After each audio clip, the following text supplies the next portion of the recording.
नमस्कार, capital TV का खास शो सबसे बड़ा सवाल देख रहे हैं आप। मैं हूं आपके साथ पूजा।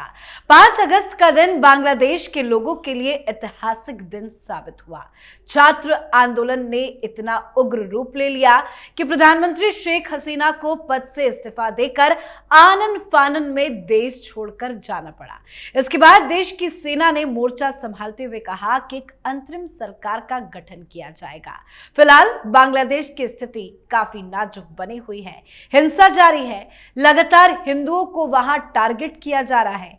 हिंदुओं के घरों पर हमला किया जा रहा है। 4 बड़े मंदिरों में भी तोड़फोड़ की गई है।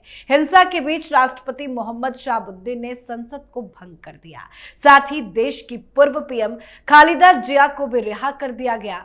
अब अंतरिम सरकार के गठन की तैयारियां भी तेज कर दी गई है। पर सवाल यह है कि अब आगे बांग्लादेश का क्या होगा? क्या स्थिति में सुधार होगा या फिर बांग्लादेश बर्बाद होगा? तो आज इसी पे चर्चा करेंगे। मेरे साथ स्टूडियो में मौजूद हैं कैपिटल टीवी के editor in chief doctor Manish Kumar. Doctor साहब, बहुत बहुत स्वागत है आपका। धन्यवाद। आपको क्या लगता है अब बांग्लादेश का आगे क्या होगा? देखिए, आपने अपनी इंट्रोडक्शन में कहा कि छात्र आंदोलन था और मैं बार बार इस बात को कहता आ रहा हूं, चाहे वो शाहीन बाग का या किसान आंदोलन, कि जब आप समाज में हिंसा को बढ़ावा दे देते हैं तो फिर ये किसी के कंट्रोल में नहीं होता है। You don't know where it going to galvanise and कहां जाकर के ये रुकेगा। क्या चरित्र है इसका? इस चरित्र को आप समझ जाएंगे, भविष्य मालूम चल जाएगा बांग्लादेश का क्या होगा। एक स्टूडेंट मूवमेंट जो कोटे के खिलाफ, रिजर्वेशन के खिलाफ शुरू हुआ, सुप्रीम कोर्ट ने तो उसको खत्म कर दिया, उसको तो ऑलमोस्ट नेग्लिजिबल कर दिया। छात्रों को घर में चला जाना चाहिए था। तो कोटा पहला डिमांड, दूसरा अचानक से ये हिंसक होता है और आंदोलन बन जाता है कि शेख हसीना को बाहर करो, सत्ता गिराओ। सत्ता भी गिर गया, हिंसा जारी है। अब क्या हो गया? हिंदुओं को टारगेट करो। हिंसा अब मूलतः वही हो रहा है। जी, बताया तो जा रहा है कि जब से शेख हसीना बांग्लादेश छोड़कर, देश छोड़कर बाहर निकली है, तब से ही सिर्फ 100 लोगों को मार दिया गया है। इसका मतलब क्या है कि ना ये स्टूडेंट पॉलिटिक्स था, ना ही शेख हसीना को हटाने का प्रोटेस्ट था। अब ये पूरी तरीके से एंटी हिंदू राइट में तब्दील हो गया। बिल्कुल बिल्कुल।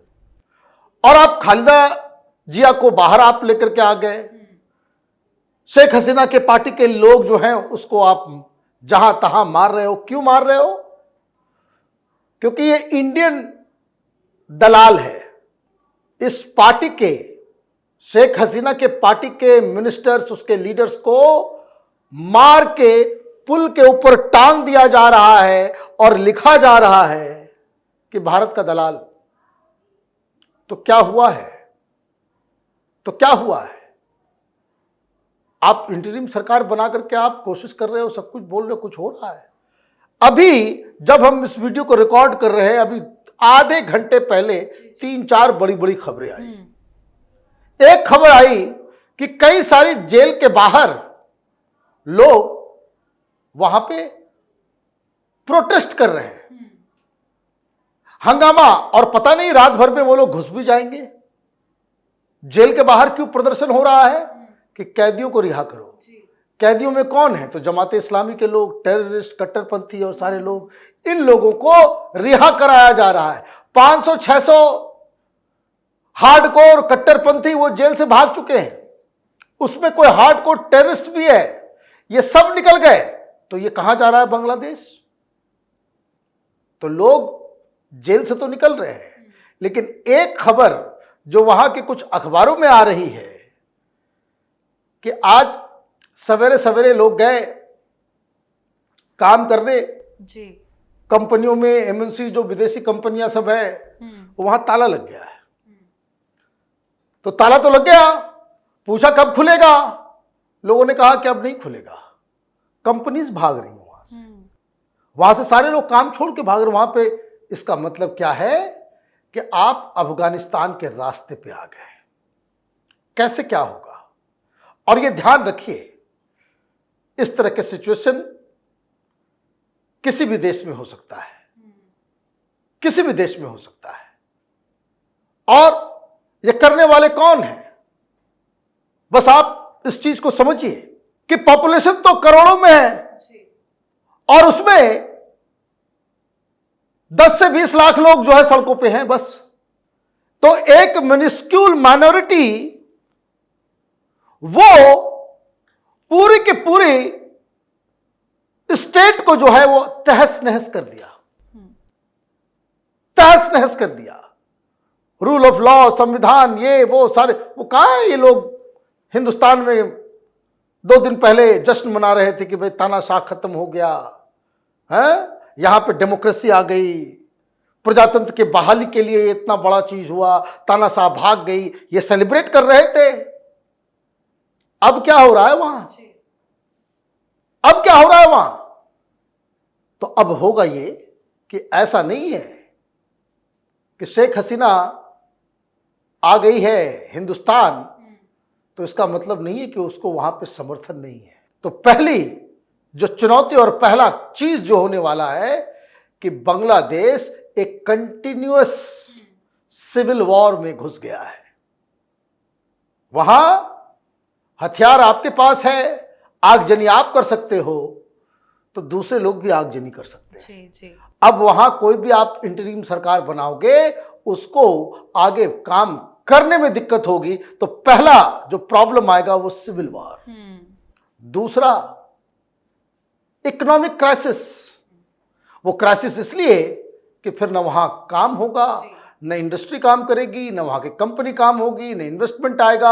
अब कौन ऐसे मुल्क में 1 रुपए भी पूंजी लगाएगा कि जहां के लोग जानवर से भी बदतर हैं?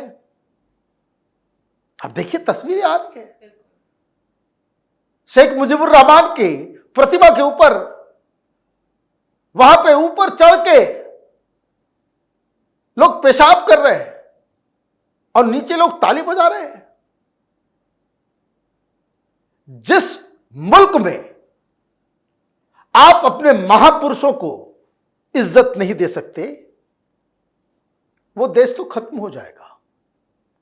और ये ज्यादा दिन तक अगर ये सिविल वॉर चला तो जिस तरीके से बांग्लादेश में अर्ली 70s में हुआ कि पाकिस्तान के साथ था वो अलग हो गया, ये बांग्लादेश का बंटवारा फिर से हो जाएगा। ये यहां पे मामला खत्म नहीं हो रहा है। वो तो चली आई, नहीं तो मालूम चलता कि एक विभत्स दृश्य, अगर वो ढाका छोड़ के नहीं निकलती शेख हसीना तो उनकी डेड बॉडी कहीं लटकी हुई होती। जी बिल्कुल। और ये तमाशा पूरी दुनिया देख रहा होता। तो बांग्लादेश में तो सबसे पहली चीज कि आप हिंदुओं के ऊपर हमला कर रहे हो, हिंदू क्या करेगा? हिंदुस्तान की सेना तो जाएगी नहीं बचाने, वहां भी करोड़ से ऊपर संख्या है। आप 10 लाख मिलके पूरे देश को बदल सकते हो, तो 10 लाख हिंदू भी खड़े हो जाएंगे। जब जान पे आएगी तो वो भी आर्म्स उठाएंगे, फिर लड़ते रहिए। कंटिन्यूअस हिंसा से कोई समाधान नहीं होता। इसलिए बार बार जब शाहीन बाग हो रहा था, जब किसान आंदोलन हो रहा, उस वक्त भी हम लोग ये कहते थे कि ये तरीका ठीक नहीं है। अराजकता is not a solution to any problem.